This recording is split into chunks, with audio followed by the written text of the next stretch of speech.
Assalamualaikum warahmatullahi wabarakatuh. Salam sejahtera untuk kita semua.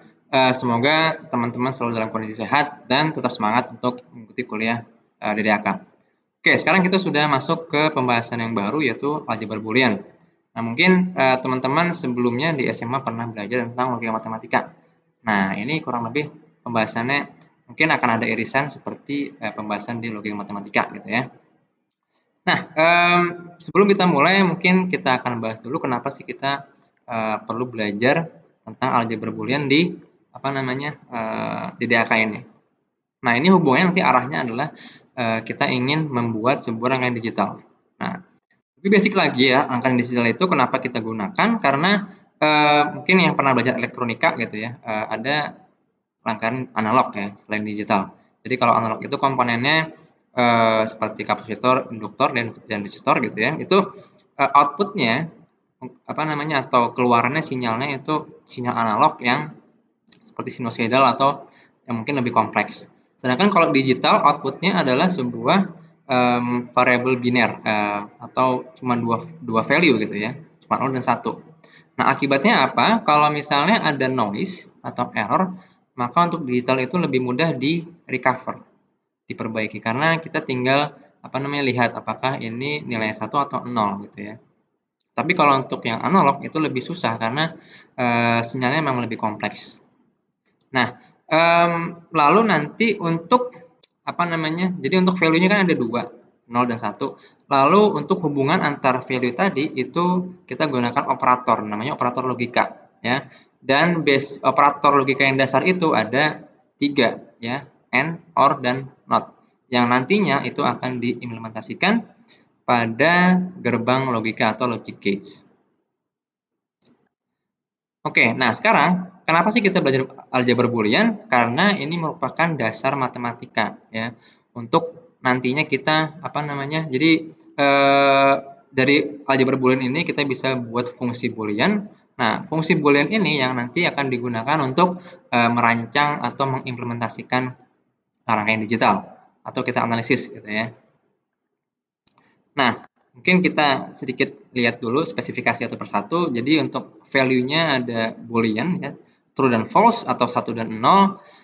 Untuk hubungannya atau operatornya antar values itu ada 3 seperti tadi disebutkan, AND, OR, dan NOT.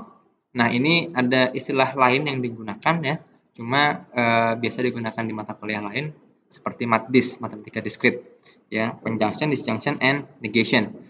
Nah, untuk simbolnya juga simbol operatornya biasanya sih untuk di kuliah digital ya atau DDAK ini kita gunakan tanda dot ya untuk AND, tanda plus untuk OR, dan bar atau aksen untuk NOT ya.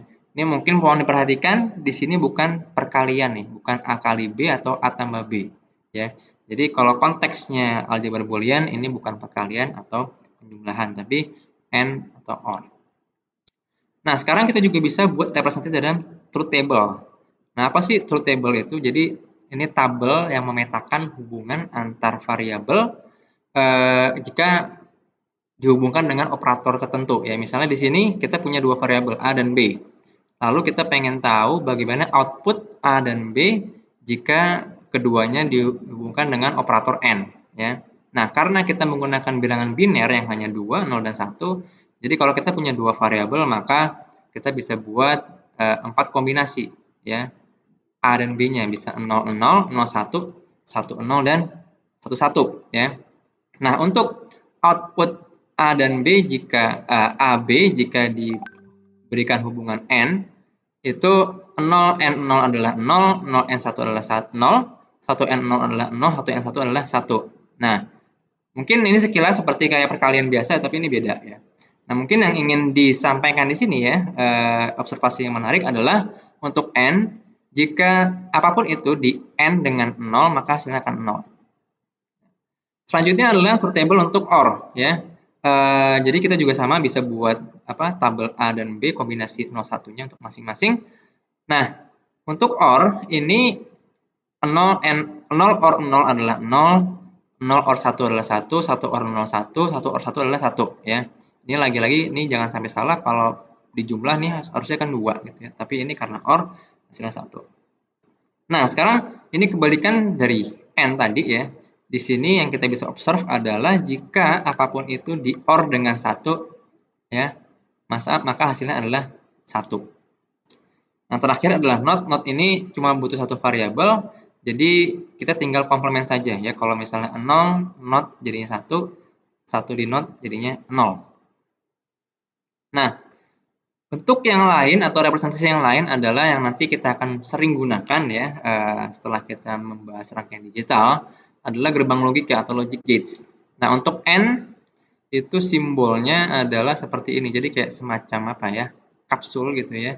Untuk bagian inputnya ini lurus, sisinya lurus. Terus sisi outputnya ini agak cembung ya, cembung.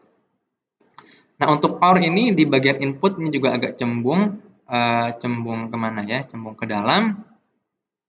Di outputnya juga lebih cembung lagi, ya, cembung keluar. Sedangkan untuk not ini sebetulnya tanda atau simbol yang sangat menandakan notnya itu yang bulat ini gitu ya. Bulatan. Jadi kalau misalnya ada nanti menemukan ada simbol lingkaran ya, entah di inputnya atau di output itu kita akan lakukan komplement dulu. Atau ini kalau di sini outputnya nanti di komplement. Sedangkan ini biasanya digunakan untuk apa namanya buffer, macam delay. Oke, ini mungkin sedikit diulang lagi. Jadi untuk simbol X ya, atau kali ini bukan perkalian tapi N. Untuk tanda plus ini bukan penjumlahan tapi OR. Dan ini adalah simbol untuk not. Nah, jadi kalau misalnya menemukan 1 plus 1 itu bukan sama dengan 2 gitu ya. Karena bacanya itu bukan plus, tapi 1 OR 1 sama dengan 1. Alright. Nah, sekarang kita bisa analogikan dengan rangkaian listrik dasar ya. Jadi untuk inputnya kita bisa analogikan dengan switch atau saklar yang kalau misalnya dia ditutup akan bernilai 1, kalau dibuka bernilai 0.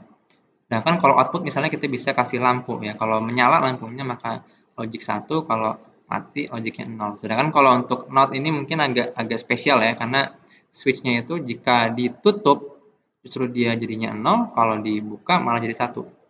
Nah, sekarang kita bisa analogikan rangkaian paralel misalnya. Jadi switch yang dirangkai paralel itu sama seperti OR. Kenapa? Karena jika salah satu switch-nya ini ditutup ya, salah satu aja, maka lampunya akan tetap nyala.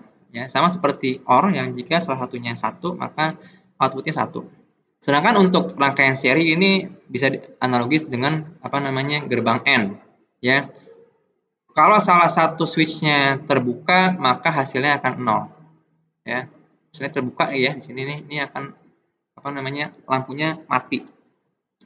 Sedangkan untuk apa namanya not ini mungkin agak khusus ya. Switch-nya itu kalau dibuka malah dia mati, kalau tutup dia kalau dibuka dia nyala, ditutup malah mati.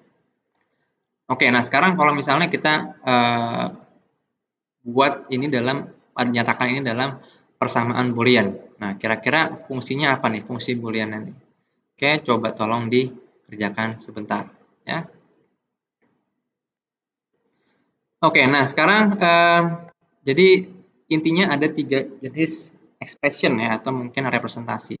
Ya, kita bisa dalam bentuk persamaan ya, persamaan boolean. Jadi misalnya ada fungsi boolean x OR y bar atau y not and z ya. Itu untuk implementasinya di apa namanya gerbang logika.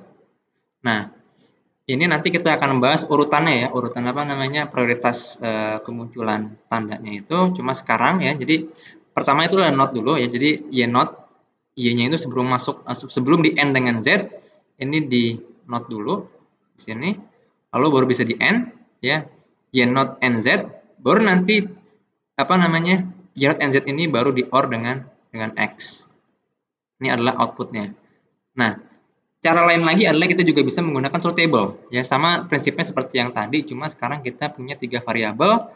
Truth table-nya tinggal kita gunakan apa namanya, masukkan kombinasi 0 1-nya di input dan kita coba satu persatu nih. Kalau x-nya 0, y-nya 0, z-nya 0, maka output f-nya berapa? Jika x-nya 0, y-nya 0, z-nya 1, maka F-nya berapa, dan seterusnya. Kita akan dapatkan nilai seperti ini. Mungkin nanti teman-teman bisa coba sendiri sebagai latihan.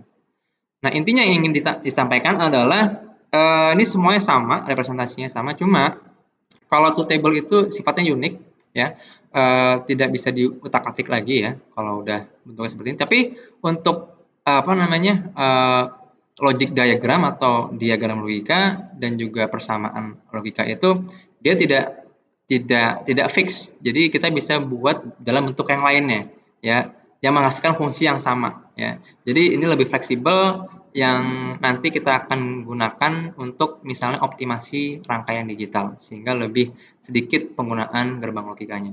Oke, mungkin sampai sini dulu, nanti kita akan lanjutkan lagi dengan beberapa hukum yang ada pada rangkaian aljabar Boolean.